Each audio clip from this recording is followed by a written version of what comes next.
사회적 거리두기가 다시 강화되면서 수많은 매장과 가게들이 휘청거리고 있습니다. 특히나 많은 자영업자분들이 포진되어 있는 커피 전문점, 카페, 휴게음료 업종은 이번 사회적 거리두기가 끝날 때까지 영업시간과 상관없이 포장과 배달만 해야 하는 상황에 놓이게 되었습니다. 하지만 올해 들어 두 번째 발생한 2.5단계 사회적 거리두기는 이번에는 문제가 좀 더 심각합니다.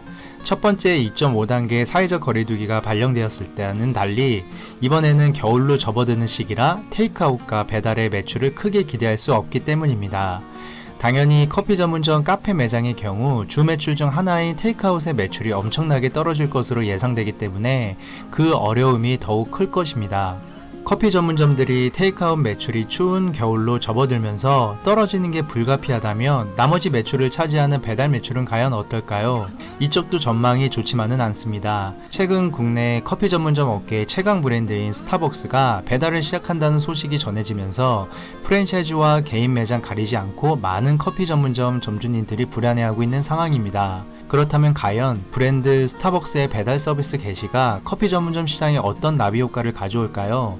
오늘은 그에 대해 간단히 살펴보겠습니다. 우선 스타벅스에 대해 먼저 알아보겠습니다. 커피 전문점 최고 인기 브랜드 스타벅스는 수많은 브랜드들이 매일 새롭게 런칭되고 있는 카페 업종 중에서 가히 독보적인 브랜드입니다. 그런 스타벅스는 지금까지 품질 유지가 어렵다는 이유로 국내에서 배달 서비스를 하지 않고 있었습니다.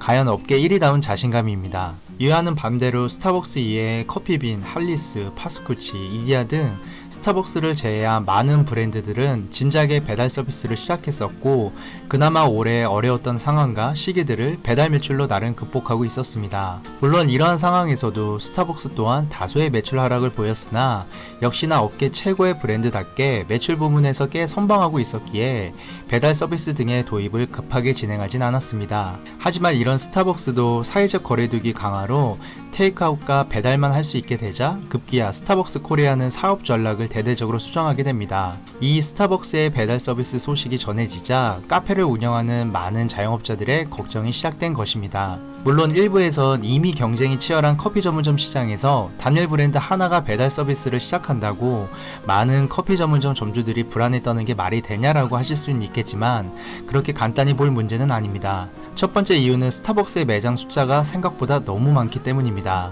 2010년대 프랜차이즈 업계가 초호황이었을 때 커피 전문점 카페벤에는 대형 카페 최초로 가맹점 1000호점을 돌파했습니다.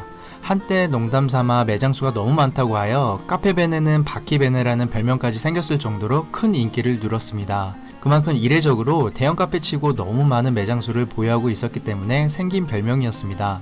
그렇다면 현재 스타벅스는 전국에 몇 개가 오픈되어 있을까요? 스타벅스는 2020년 8월 기준 무려 예전 카페베네를 뛰어넘어 1,400여 개 이상 직영점 매장을 오픈해 운영하고 있습니다. 오피스 상권, 역세권, 주거상권 등 가리지 않고 구석구석 입점해 운영하고 있습니다. 스타벅스는 매장에서 반경 1.5km 내에는 전부 배달 주문을 받을 수 있도록 이번에 시스템을 만들었으며 온라인몰 강화와 배달 메뉴 세트 구성 등 생각보다 강력한 변화를 준비하고 있습니다. 스타벅스는 음료 총 60여 종과 디저트 푸드 40종을 배달 서비스 품목으로 등록했으며 2020년 11월 27일 아예 배달만 할 수 있는 스타벅스 강남 역삼점 매장까지 본격적으로 오픈하며 배달 서비스에 본격적인 시동을 걸게 되었습니다. 이에 기존 수많은 커피 전문점 점주들의 우려가 커져가고 있으며 소상공인 연합회에서도 카페 시장 전체가 흔들릴 수 있다는 우려와 걱정이 나오자 스타벅스 코리아는 자신들은 경쟁 업체보다 한 발 늦게 후발주자로 뛰어들었기 때문에 시장의 타격은 적을 것이라고 말하며 영향이 미미할 것이라고 말했습니다. 과연 스타벅스 관계자의 말처럼 정말 기존 커피 전문점의 영향은 미미할까요? 물론 영향이 전혀 없는 커피 전문점 매장도 있을 수 있습니다. 스타벅스의 배달 서비스 시작이 모든 커피 전문점 매출 하락을 불러온다는 것은 다소 허황된 이야기이기도 합니다. 하지만 그렇다고 스타벅스의 배달 서비스 시작이 영향력이 아주 미미할 것이라는 의견 또한 옳다고 생각이 들진 않습니다. 스타벅스의 배달 서비스가 무서운 이유는 배달 어플을 통해 판매되고 있는 타 커피 프랜차이즈들의 객단가가 이미 저렴하지 않다는 점 때문입니다. 이미 배달 서비스를 시작한 다른 커피 프랜차이즈들이 현재 배달 서비스를 통해 최소 주문 결제 비용이 6,000원에서 만원 사이로 판매하고 있고 배달 팁 또한 2,000원에서 4,000원을 별도로 받으면서 노두상권에서 한 잔에 아메리카노 900원을 판매하면서 치열한 가격 경쟁을 벌였던 시장과 다른 양상을 보여주고 있습니다. 기존 노두상권에서 저가형 커피의 강력한 무기였던 저렴한 가성비 전략이 배달 서비스 시장에서는 크게 와닿지 않게 됐다는 점입니다. 또한 현재 배달앱을 살펴보면 어떤 커피 브랜드들은 스타벅스보다 배달팁이 비싸거나 최소 주문 결제 비용이 높은 경우도 다수 눈에 띕니다. 비슷한 주문 가격이라면 스타벅스 판매 경쟁력은 내려갈까요? 올라갈까요? 아마 비슷한 가격이라면 스타벅스의 판매율은 더욱 올라갈 것입니다.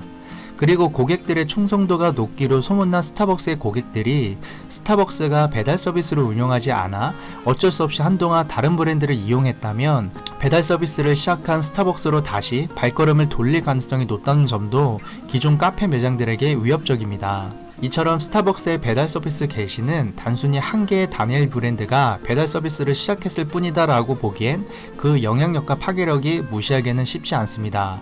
또한 카페 업종은 매번 사회적 거리두기 단계가 올라갈 때마다 매장에서 섭취 금지 업종으로 선정되기 때문에 배달 매출과 테이크아웃 매출이 줄어드는 현 시기는 정말 커피 전문점에겐 최악의 시기일 것입니다. 현재 만약 카페 창업을 알아보시는 분들이라면 현재 시기가 너무 좋지 않아 잠시 그 결정을 미루시는 것도 현명할 것으로 보여집니다. 이상 자영업TV 우근이었습니다. 감사합니다.